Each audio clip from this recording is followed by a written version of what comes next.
Ladies and gentlemen, in keeping with the theme of holding people accountable, our next guest lives that ethos in his role. It gives me great pleasure to introduce a distinguished leader whose journey is nothing short of extraordinary, Honorable Minister Ebrahim Patel. On May 29th, 2019, President Cyril Ramaphosa appointed Minister Patel as the custodian of trade, industry, and competition, a role that seamlessly merged the portfolios of economic development with trade and industry. But his journey of leadership didn't begin there. It's a story of a decade-long commitment to South Africa's growth and prosperity. Starting in May 2009, Minister Patel assumed the role of South Africa's Minister of Economic Development, a pivotal position that marked the beginning of transformative achievements. During his tenure, he championed the reshaping of the competition policy, a monumental endeavor that resulted in significant public interest commitments from major corporations involved in large mergers. His unwavering dedication from major corporations and leading the charge against cartels and collusion and crafting new legislation to tackle economic concentration and abuse of dominance. The adoption of this legislation by Parliament in 2018 underscored his commitment to fostering a fair and competitive business environment. But his influence extends beyond policy. Minister Patel has played a pivotal role in the nation's infrastructure development. He chaired the PICC, which is the Presidential Infrastructure Coordinating Commission, and provided strategic direction to the IDC since 2010. Minister, it's most interest-worthy or noteworthy to note that the IDC happens to be one of Ashraful Aid's trusted partners. If it was any intervention on your side, may Allah reward you. Under his guidance, the IDC approved over 110 billion rand in new investments, a testament to his role in job creation, industrial expansion, and support for renewable energy projects. His commitment to small business empowerment, another passion of the organization, Minister. You'll recall Molana spoke about the Ukua program, super passionate about microfinance, incubating small business, was evident in the merger of his funding institutions into the SEFA, which is the Small Enterprise Finance Agency. Through visionary policy directives, such as encouraging the greater use of scrap metal in local foundries and steel mini mills, he attracted new investment and boosted local industrial capacity. As a nominee of President Nelson Mandela, he served on South Africa's first Financial and Fiscal Commission and played significant roles on various councils and governing bodies.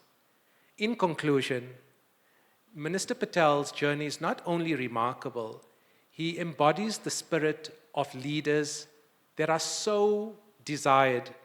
We are proud to have you in our midst, Minister, and I'd like you to please come up on stage and address us. Shukran.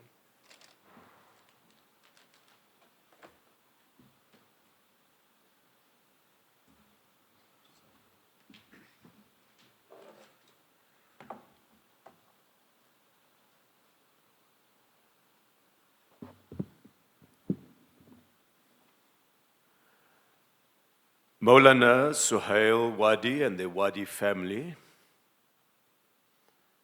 Ahmad Yilmaz from the Turkish Embassy, Bassam Al-Husseini, the Deputy Ambassador at the Embassy of the State of Palestine, Advocate Muhammad Shafi Amiria, the former South African Human Rights Commissioner, Maulana Ebrahim Bam, the Secretary General of the Jamiatul Ulama South Africa, Shabir Khan, Accountant General of South Africa, Maulana Dawood Samson, Karis Saab, mashallah for the beautiful recitation that we had from Tahir Salu this evening. Assalamu alaikum wa rahmatullahi wa barakatuh to all brothers and sisters here tonight.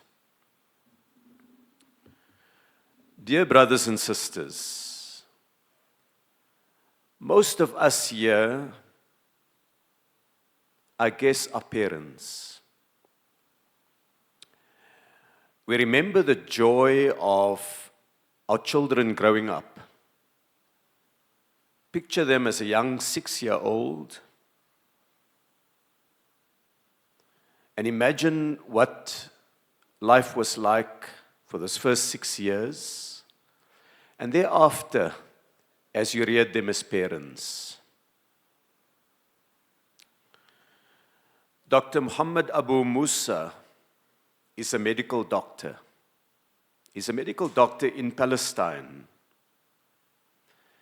You will now no longer know the joy of seeing his 6-year-old son Yusuf smile with him, share a story of what happened at school, teach him basic mathematics, or read a story to his son.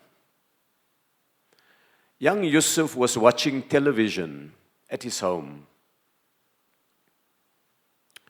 when an Israeli missile struck the house.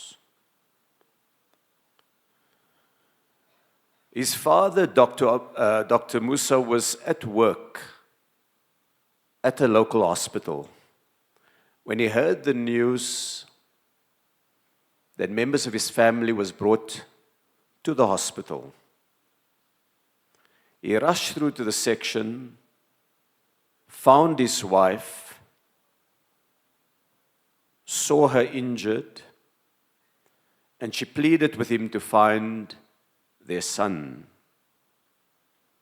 He went from section to section in the hospital, and eventually he went to the morgue. And there he had to identify his young 6-year-old son. Now I want us to reflect for a moment on the story.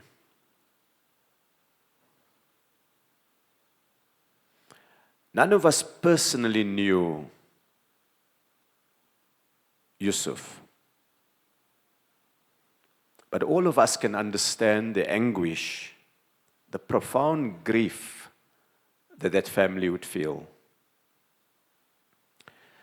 Al Jazeera carried a story recently, 2-3 days ago, quoting a Palestinian NGO that reported that 100 children are killed every day.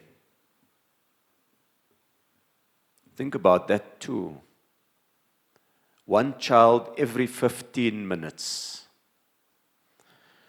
I came here at 6 p.m. It's now 8:15.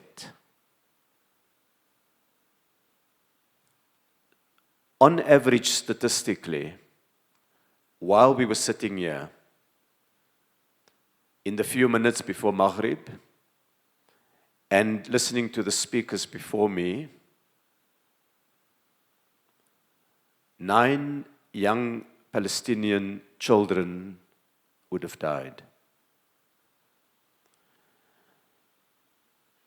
Bismillahir Rahmanir Rahim.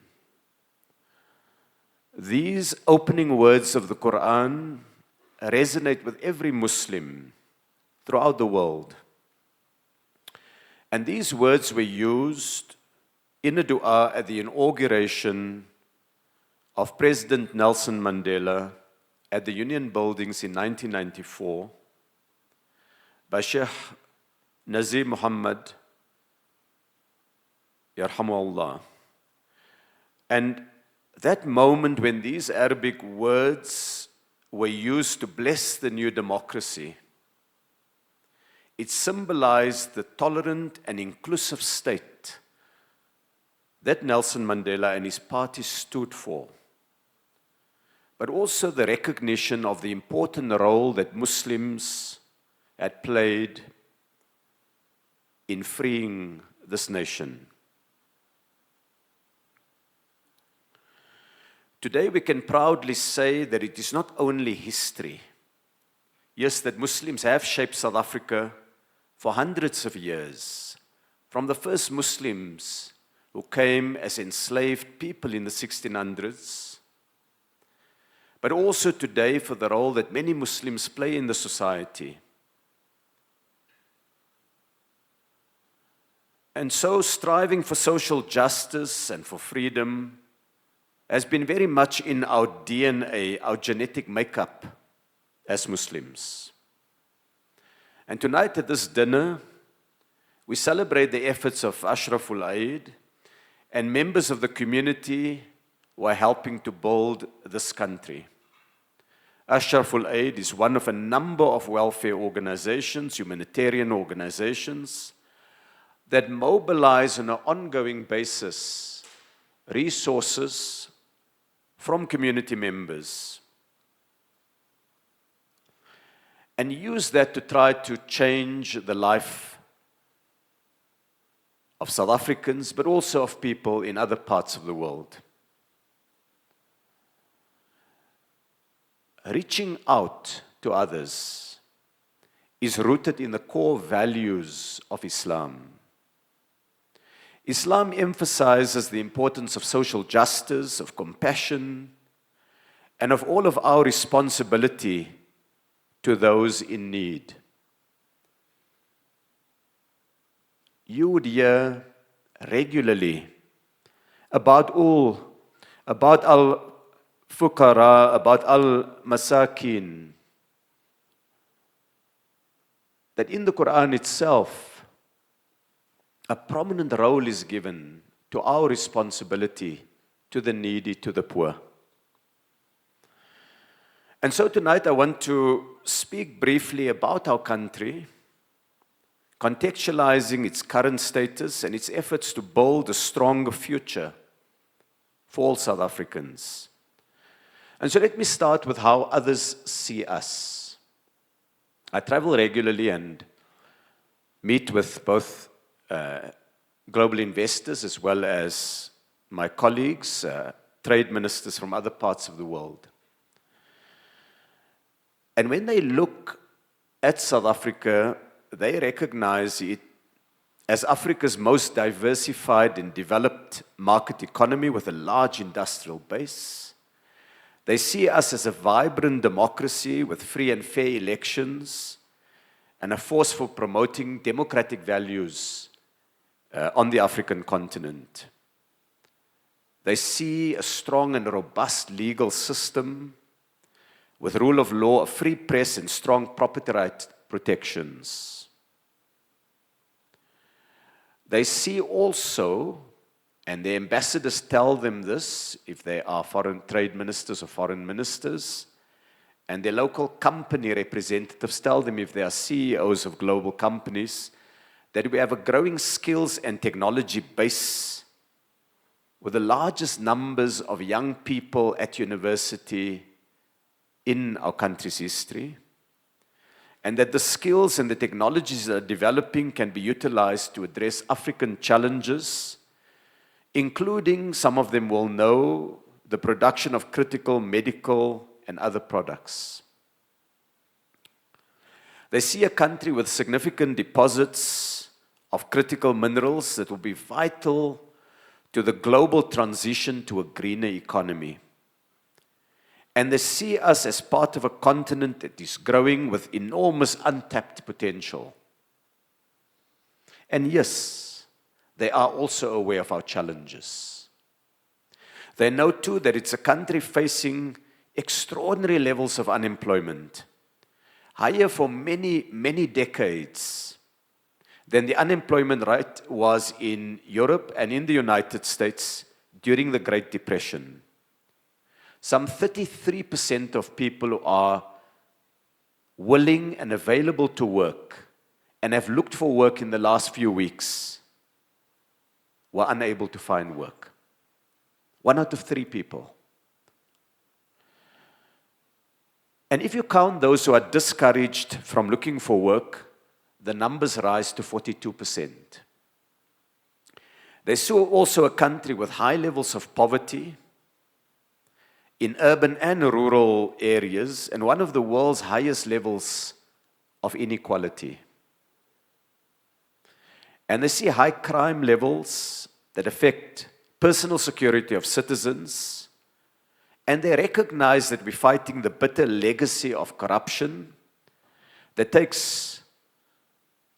where individuals take money that belongs to the public, that belongs to the poorest in society, and improperly put it in their own pockets. So they see these two parts of South Africa. And when I look at my country, I also see a young and rapidly urbanizing population, yes, whose growth has outstripped the capacity of the economy to create sufficient jobs. And a country that needs higher levels of growth, economic growth, that needs to diversify its economic base, that needs to promote economic inclusion, and to address the pressing energy challenges that we all face. But I contextualize that by saying that communities and governments working together can make a significant dent in these challenges and play to the strengths that the country has. Poverty is a dark place, a harsh experience, and a very difficult thing to come out of. In the language of sociologists, it is often intergenerational, following a family from grandfather to grandson. But it need not be. And I want to point to 4 key ways in which poverty can and is being tackled. And if we see these as interrelated, as connected to each other, as part of a comprehensive response, the war against poverty can be won. And so the first is private community charity or welfare. I want to spotlight the activities of charitable organizations, of humanitarian organizations, that's based on the private contributions that are made by members of the community, that provides food and shelter and water and other basic necessities. The work of Ashraful aid falls within this category. On its own, it won't make a sufficient difference, but it's a necessary element of what's needed. The second part of it is what we call the public social safety net. Here I refer to the social programs run by government, using the tax receipts to provide basic social security. They include access to free basic medical care at public hospitals, the grants given to those who are falling essentially below the poverty line, and those who are too old to work, and those who have children but no income. And there are 18.8 million people who currently receive grants. I refer also to programs like school meals, where a young child goes to school in a rural area, in Lubala, in Lusikisiki, and at his school, he gets a meal before he leaves. And there are 9.6 million young children today who receive, in many cases, the most significant meal of the day at school. Now, if we take what private charities does and what government social safety net does, they are important contributions, but they're not sufficient. And so I want to turn to the third area, which is education. Through schooling, through access to primary school, high school, and university, we provide young people with one of the most powerful ways of breaking out of intergenerational poverty. And it's difficult when you come from a family that is poor to finish your education. And so unusually, by the standards of developing countries and even some developed countries, South Africa now has in place a system that enables large numbers of young people to have free education at primary school, at high school, and to have access to university education with fees, books, and some living costs covered. And so you take private charity, public social safety nets, as well as education, and you can begin to see a difference in society. But that's not all that is needed. And so that brings me to the fourth one, which is economic opportunity.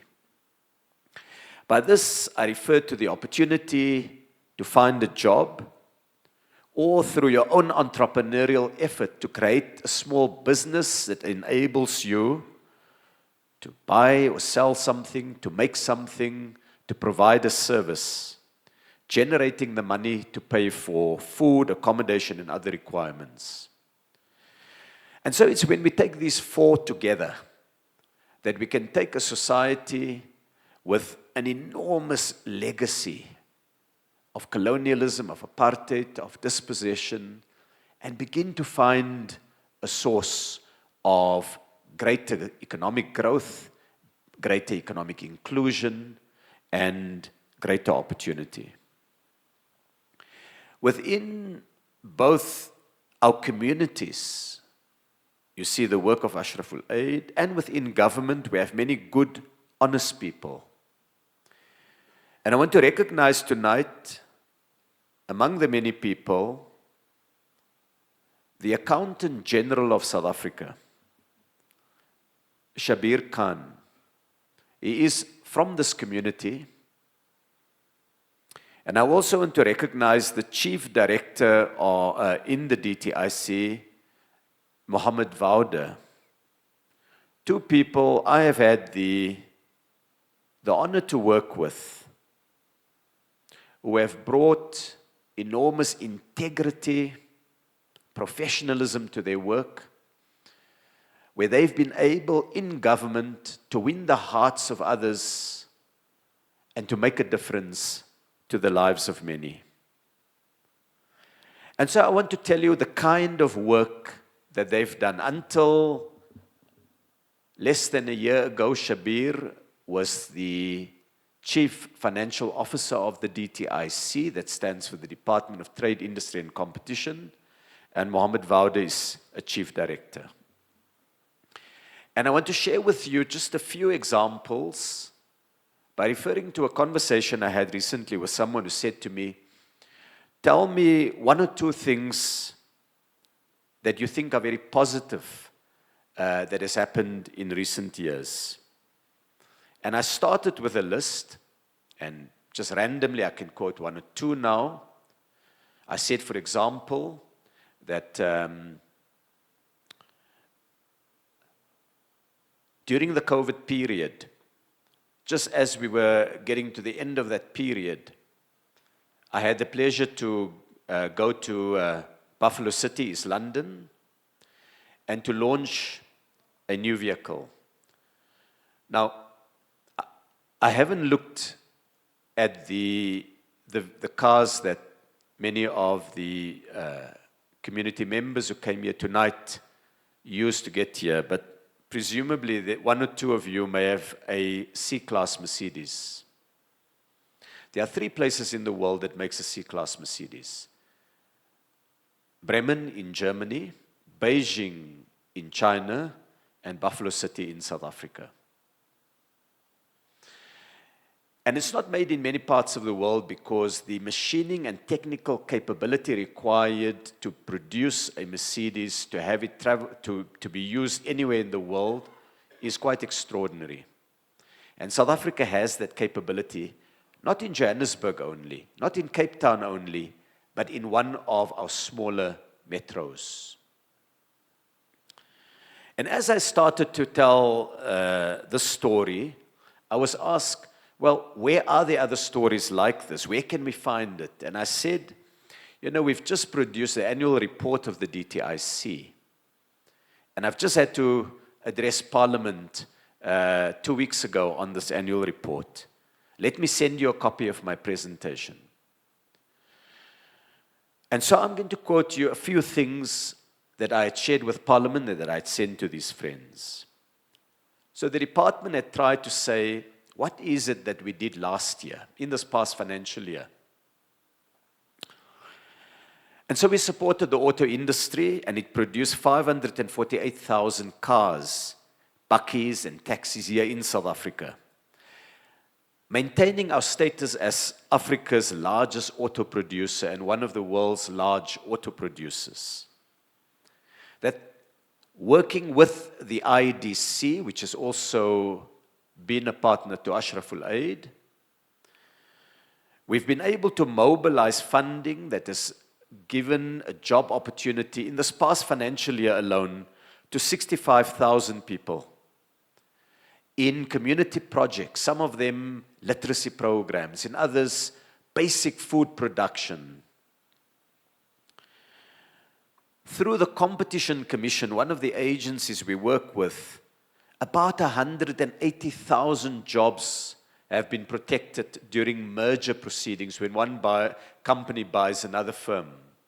Through the hard work of individuals in that commission, they've been able to protect those jobs.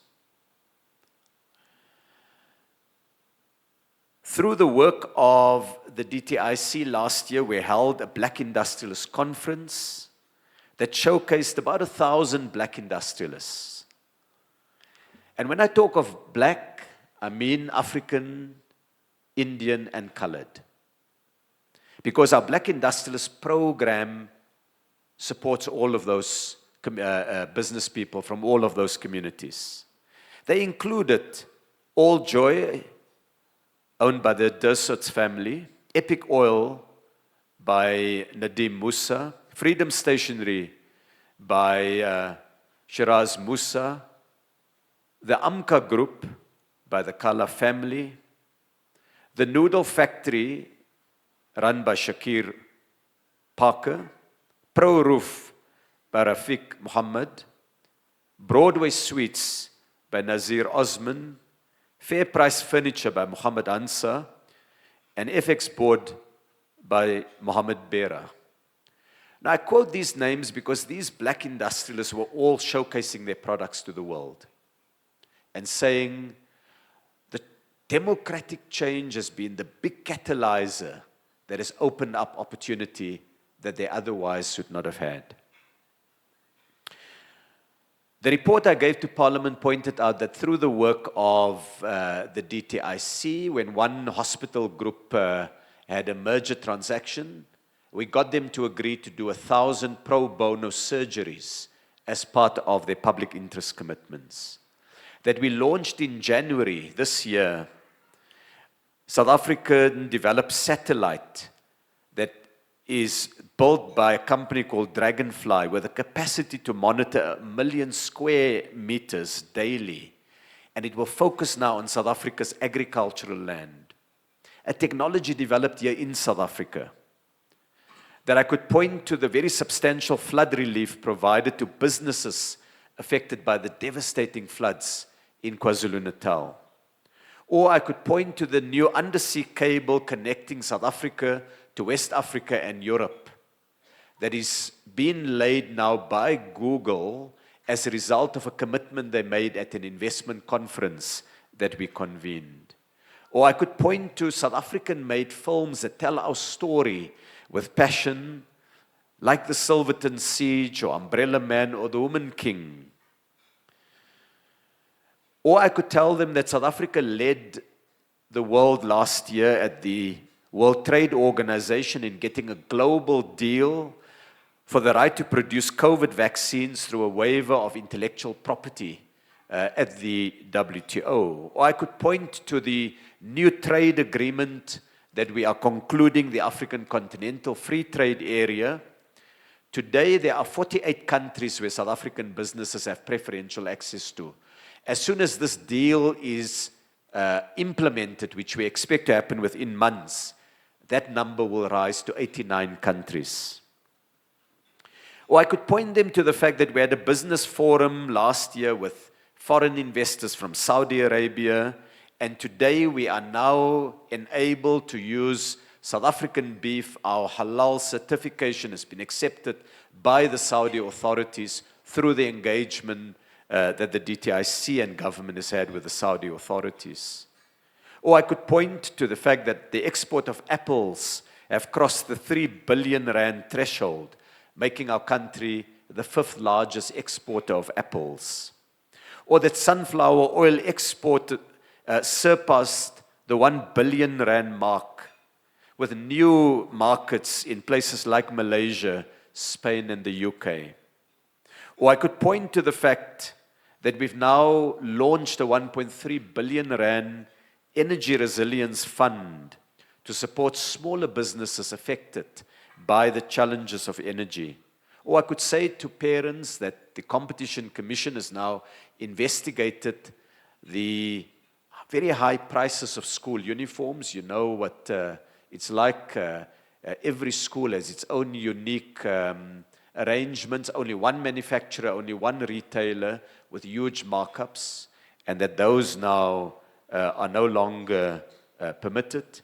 Or I could point to the clothing companies, Foschini and others, who through agreements with government have now committed to produce more clothing locally. And last year I had the honor to open a factory for hearing impaired people, where they've set up the entire factory to cater for people who are willing and able to work, but who are hearing impaired. And so I went through many such examples with Parliament. I gave them 50 examples, and I said, the annual report contains many more. Now, I raise these, they're little examples, anecdotes, but they talk to a much wider thing that is happening in the country. You would have seen the census results that were released recently. We've moved as a country. At the start of the democracy, we were arguably about 40 million people. We're now 62 million people. In that period, we've seen enormous changes. Yes, still many more challenges, but enormous changes in basic things like the number of families who live in formal dwellings or have access to electricity or access to running water or to sanitation. If I just take one of these, the number of people who live in a formal dwelling, 35 out of every 100 families in 2011 lived in an informal dwelling. The census now says that's been reduced to 12 out of every 100. There are some really interesting statistics on electricity. Just think, when every time there is load shedding, how difficult it is for us to be when I'm 2 hours without electricity or 3 hours without electricity. It's a battle. When I'm in my place in Cape Town, I've got to use the USB when I'm on a Zoom call and a little torch on the side. It's disruptive. Imagine having no electricity at all. And yet, over the period of this democracy, millions and millions of South Africans experience that. And so I raise these because they're changing lives. They're changing the lives of many people. You won't know Nokwazi Mbele, but she's a young, vibrant program manager who lives in Kwadukuza in KZN, Stanger. And she today makes wire harnesses, the things that hold the electric cables of a car together. And her factory now employs 4,000 people. It's huge. It's almost like one of these massive places that you park jumbo jets and so on. You won't know Sanele Lutili, but she's a production analyst producing pulp from a company called Sapicycle, and it goes to make viscose fabric. And you won't know nuclear engineer Dr. Ramatsimela Masango, who manufactures electrical inverters, and who, by the way, is also supported by the IDC. Now, why do I mention this? I mention this because I was asked, when I agreed to speak at the event tonight, to give a few examples of what the department does on trade matters and on industrial matters. And it seems to me that these examples, and there are many, many others that I can give. I can give the example of disabled workers, Kylie Turner and Tato Mbele, who works in a factory that makes plugs. And these plugs are bought by the big retailers as a result of the work that we do in partnership with them. And it gives these disabled workers an opportunity to rely not on grants, but on wages that come from working. Now, we live in times that are challenging, not only in South Africa, but across the world. And yet we see some opportunities in the way in which the world is going. For every problem, there's also an opportunity. Climate change is one of the mega trends that's changing the world we live in. We're responding to it now with trying to green our economy and build more capabilities. There's a representative from the Turkish embassy here. I went